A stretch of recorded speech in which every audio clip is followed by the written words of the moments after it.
नमस्ते भारत। आप सभी लोगों के बीच में एक बार फिर से मैं उपस्थित हो गई हूं। तो निवेदन सबसे पहले मेरा वही कि प्लीज आप सब लोग इस वीडियो को लाइक कीजिएगा, अंत तक देखिएगा, शेयर कीजिएगा और साथ के साथ मेरे यानी आपके अपने चैनल ममता पेन्यूली काले उवाच को सब्सक्राइब करते हुए बेल आइकन को प्लीज जरूर हिट कर दीजिएगा, ताकि जब भी मैं लाइव आऊं, कोई रील या वीडियो अपलोड करूं तो उसकी नोटिफिकेशन आप सभी लोगों को तुरंत से मिल जाए। अरविंद केजरीवाल को दिल्ली का चुनाव अपने हाथों से फिसलता हुआ दिखाई दे रहा है, ठीक उसी प्रकार से जैसे बंद मुट्ठी में से रेत फिसल जाया करती है और उसके कारण हताशा हो रही है और हताशा की वजह से बौखलाहट भी अरविंद केजरीवाल की उत्पन्न हो रही है, जो जग जाहिर भी हो गई है। एक दूसरे के ऊपर आम आदमी पार्टी अर्थात अरविंद केजरीवाल और कांग्रेस पार्टी अर्थात गांधी परिवार इस समय आरोप प्रत्यारोप लगा रहे हैं, एक दूसरे के सामने आकर के तन करके खड़े हो गए हैं। इनफैक्ट इस बार इस चुनाव में 2025 का विधानसभा चुनाव जो अभी आने वाला है, उसमें कांग्रेस पार्टी आम आदमी पार्टी के ऊपर लगातार हमलावर होती हुई दिखाई दे रही है। बड़े ही आक्रामक तेवर उन्होंने अख्तियार किए हुए हैं और आम आदमी पार्टी पर आरोप लगा रहे हैं, उनको आड़े हाथों लगातार लेते चले जा रहे हैं। और उसकी वजह से अरविंद केजरीवाल और पूरी की पूरी उनकी जो ब्रिगेड है वो बुरी तरीके से बौखलाई हुई है। और मैं 2025 का चुनाव ही स्पेशली क्यों बोल रही हूं, क्योंकि 2013 का चुनाव, 15 का चुनाव और 20 का जो चुनाव था दिल्ली का, उसमें कांग्रेस पार्टी ने आम आदमी पार्टी को एकदम फ्री हैंड दे दिया था, वॉक ओवर दे दिया था। उन्होंने कुछ किया ही नहीं, कोई रणनीति नहीं थी, जीतने की कोशिश नहीं करी, कुछ नहीं करी। अगर मैं राहुल और प्रियंका की बात करूं तो उन्होंने एक आधा कभी रोड शो किया होगा तो किया होगा, उसके अलावा उन्होंने कहीं पर भी कोई बड़ी जनसभाएं नहीं करी, किसी भी अपने कैंडिडेट के साथ वो जमकर लग करके खड़े नहीं हुए, मतलब चुनाव जितवाने की कहीं कोई इच्छा ही नहीं दिखाई दी। लेकिन इस बार अब कोशिशें की जा रही हैं कि दिल्ली के अंदर अपनी खोई हुई जमीन को दोबारा से रीगेन किया जाए। और अब ये जो लड़ाई है ना, ये कोई परसेप्शन की लड़ाई नहीं है। ये कांग्रेस पार्टी आम आदमी पार्टी के साथ जो लड़ाई लड़ रही है और उनके ऊपर आक्रामक है, वो इसलिए है क्योंकि आम आदमी पार्टी का जो आज वोट बैंक है वो पहले कांग्रेस पार्टी का वोट बैंक हुआ करता था। तो आज जो आपका है वो पहले कांग्रेस का था और अब कांग्रेस आपसे अपना वोट बैंक वापस लेना चाहती है, छीनना चाहती है। झुग्गी झोपड़ी में जितने भी वोटर्स हैं वो, और उसके अलावा जो मुस्लिम वोट है, वो लगातार पहले कांग्रेस पार्टी को वोट दिया करता था, लेकिन अब वो 2013 से तो मैं क्या बोलूं, लेकिन 15 से एक मुश्त एक तरफा आम आदमी पार्टी यानी अरविंद केजरीवाल को वो लोग वोट दे रहे हैं। अगर मैं मुस्लिम वोटर्स की बात करूं दिल्ली के अंदर, तो वो लोग क्या करते हैं कि जब लोकसभा का चुनाव आता है तो कांग्रेस पार्टी को वोट देते हैं, लेकिन जब विधानसभा का चुनाव आता है तो फिर आम आदमी पार्टी को वोट देते हैं। और ये जो ट्रेंड है ये 2015 में भी देखा गया, 2020 में भी देखा गया और इसके बीच में जो लोकसभा के चुनाव आए उनमें भी देखा गया। लेकिन झुग्गी वाला जो वोटर है वो चिपक गया है आम आदमी पार्टी अर्थात अरविंद केजरीवाल के साथ, और वही ट्रेडिशनली अब कांग्रेस पार्टी का भी वोट बैंक रहा है। तो कांग्रेस पार्टी कोशिश कर रही है अपने वोट बैंक को उनसे छीनने की। इस समय मैंने आपको पहले भी यह बात बताई थी कि इंडिया अलायंस के अंदर भी राहुल और प्रियंका की जो स्ट्रैटेजी है वो है अपने वोट बैंक को इंटैक्ट रखने की और अपने खोए हुए वोट बैंक को बाकी जो क्षेत्रीय पार्टियां उनसे छीन चुकी हैं उनको वापस लेने की। लगातार उनकी ये कोशिशें चल रही हैं और लोकसभा के चुनाव में यह देखा गया, बाकी कर्नाटक आदि के चुनाव में भी यह देखा गया कि जो मुस्लिम वोटर है वो कांग्रेस पार्टी के साथ चिपक गया है। उन्होंने कांग्रेस पार्टी को अपनी पार्टी मान लिया है, राहुल को अपना नेता मान लिया है, वो ओवैसी वगैरह किसी और की बात सुनते ही नहीं है। और उस वोट बैंक को तमाम लोग अभी साधने की कोशिश कर रहे हैं और उसी की ये पूरी की पूरी लड़ाई चल रही है। भयंकर आरोप प्रत्यारोप के दौर चल रहे हैं।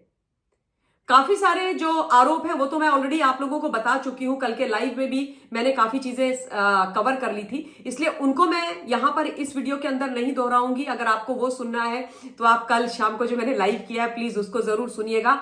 लेकिन दो चीजें यहां पर बोलूंगी जो मैंने कल नहीं बोली थी। वो एक तो मैडम आतिशी मार लेना, जो दिल्ली की मुख्यमंत्री हैं यानी कि एक संवैधानिक पद पर बैठी हुई हैं, उन्होंने संजय सिंह के साथ एक पीसी करी थी कल, और उस पीसी में तमाम और चीजें जो बोली वो तो बोली, लेकिन उसके अलावा उन्होंने ये बोला कि भारतीय जनता पार्टी कांग्रेस पार्टी के जो कैंडिडेट्स हैं उनको फाइनेंशियली सपोर्ट कर रही है। मतलब, और उन्होंने बोला कि मुझे यह जानकारी आधिकारिक तौर पर मिली है, आधिकारिक तौर पर मुझे यह जानकारी मिली है। अब मैं सीरियसली मैडम आतिशी मारलेना से यह पूछना चाहती हूं कि जिन्होंने भी आपको यह जानकारी आधिकारिक तौर पर दी है, आपने उस चीज को क्यों नहीं प्रेस कॉन्फ्रेंस में रिवील किया? क्योंकि यह बड़ी बात है।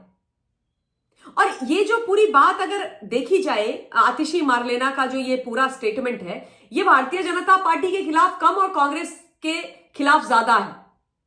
उन्होंने बोला कि भाई कांग्रेस आज बीजेपी की बी टीम बन गई है, जो बड़ा ही हास्यास्पद है, बड़ा ही फनी है। कह रही है कि बीजेपी फाइनेंशियली सपोर्ट कर रही है आम आदमी कांग्रेस पार्टी के जो कैंडिडेट्स हैं, जो घोषित हो गए उनको।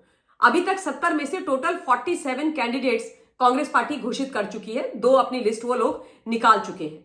अरविंद केजरीवाल के खिलाफ शीला दीक्षित जी के सुपुत्र संदीप दीक्षित जी चुनाव लड़ रहे हैं। बाकी जगह की भी लिस्ट बड़ी लंबी है, तो उस पर मैं जाऊंगी नहीं। और यहां पर एक तरफ आम आदमी पार्टी कांग्रेस के लिए यह बोल रही है, दूसरी तरफ कांग्रेस पार्टी ने आम आदमी पार्टी के ऊपर एक बड़ा वाला आरोप लगा दिया। उन्होंने बोला है कि भाई ये जो अरविंद केजरीवाल है और ये जो आतिशी मारलेना है, इनकी जो पूरी ब्रिगेड है, ये तो पंजाब से गाड़ियों में भर भर के पैसे मंगा रही है। गाड़ियों की डिक्कियों में भर भर के पैसों के बोरे आ रहे हैं और उस पंजाब के पैसे से अरविंद केजरीवाल दिल्ली का चुनाव लड़ रहे हैं। अब ये वाली जब बातें होती है ना, तो ऐसा लगता है कि भाई केजरीवाल तो कुछ भी कर सकते हैं। जैसे दिल्ली शराब घोटाले वाला जो पैसा था, जो 100 करोड़ रुपए का न्यौछावर आया था, वो ईडी ने बोला था अपनी चार्जशीट में कि उसमें से 45 करोड़ रुपया गोवा के चुनाव में अरविंद केजरीवाल ने लगाया था और उसके सबूत भी उनके पास है।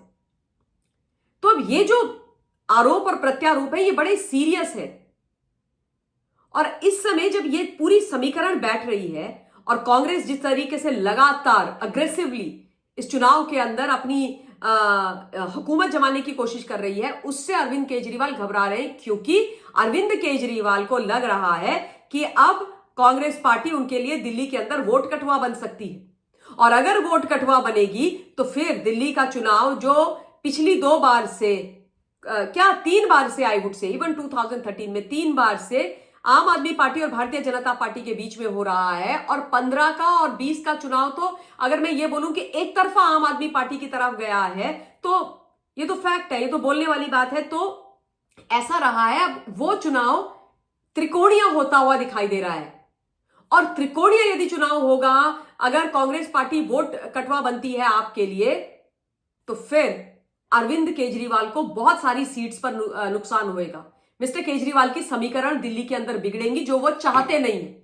और इसीलिए वो बहुत परेशान है, हताश है, बौखलाए हुए हैं और अर्थ के अनर्थ वाला वो काम कर रहे हैं। 2013 में भी त्रिकोणीय चुनाव था, तो वही स्थिति दोबारा से उत्पन्न होती हुई दिखाई दे रही है। और इसीलिए मैं लगातार बोल रही हूं कि बीजेपी को ज्यादा मेहनत करने की आवश्यकता है नहीं, ये लोग आपस में एक दूसरे को निपटा देंगे अगर चीजें इसी प्रकार से चलती रही। क्योंकि इस समय भयंकर वाली स्थिति दोनों पार्टीज यानी आप और कांग्रेस के बीच में हो रखी है। और दिल्ली का जो प्रदेश नेतृत्व है, वो तो अरविंद केजरीवाल को उखाड़ने के मोड में है। अजय माकन के बयान मैंने आपको कल बनाया। संदीप दीक्षित जी तो राशन पानी लेकर के पीछे पड़े रहते हैं अरविंद केजरीवाल के, एंड राइटली सो। उनका बनता भी है, क्योंकि जिस प्रकार से शीला दीक्षित जी के बारे में अरविंद केजरीवाल ने डेरोगेटरी लैंग्वेज की इस्तेमाल किया, वो हम सबके जानकारी में है ही। उसके अलावा शीला दीक्षित जी को हराया अरविंद केजरीवाल ने, तो बड़े सारे उनके मन में टीस है, जिसको लेकर के ऑब्वियसली वो चुनाव भी लड़ेंगे और चीजें भी बोलेंगे। जायज है, उनका बोलना बनता है। तो ये सारी चीजें हो रही हैं, और ये जो दिल्ली का चुनाव है, ये अरविंद केजरीवाल के लिए जीवन और मरण का है। पॉलिटिकली अरविंद केजरीवाल आगे चलेंगे, सरवाइव करेंगे, बचेंगे कि नहीं बचेंगे, ये दिल्ली के चुनाव पर निर्भर करता है। क्योंकि अगर दिल्ली का चुनाव हार गई आम आदमी पार्टी, तो आप मान लीजिए कि केजरीवाल साहब गए, इनका एकदम सफाया हो जाएगा, आम आदमी पार्टी का अंत हो जाएगा। और उसके बाद, क्योंकि दिल्ली में अगर साफ हो गई, तो उसके बाद केवल पंजाब में आम आदमी पार्टी बची, तो फिर वहां पर भगवंत मान पावरफुल हो सकते हैं। और ऐसा ना हो कि कई लोग बोल रहे हैं कि भगवंत मान फिर अपना सिक्का और अपनी हुकूमत लेने की कोशिश करें, जमाने की कोशिश करें आम आदमी पार्टी के अंदर। तो ऊंट किसी भी करवट बैठ सकता है। और कांग्रेस पार्टी के लिए अभी आम आदमी पार्टी पर इसी प्रकार से हावी रहना आवश्यक है, क्योंकि आम आदमी पार्टी ने, अगर आप देखें, दोनों जगह जो अपनी सरकार बनाई है वो किसको हरा के बनाई है? कांग्रेस को, चाहे पंजाब हो चाहे दिल्ली हो। तो फिर यदि कांग्रेस चाहती है कि दोनों जगह वो वापस आए, तो आम आदमी पार्टी से जैसे वो इस समय निपट रहे हैं वैसे उनको आगे निपटना पड़ेगा। तो महत्वपूर्ण फैक्ट्स आप लोगों के बीच में रखते हुए इस वीडियो के लिए अपनी वाणी को विराम दे रही हूं। बहुत बहुत धन्यवाद। जय हिंद।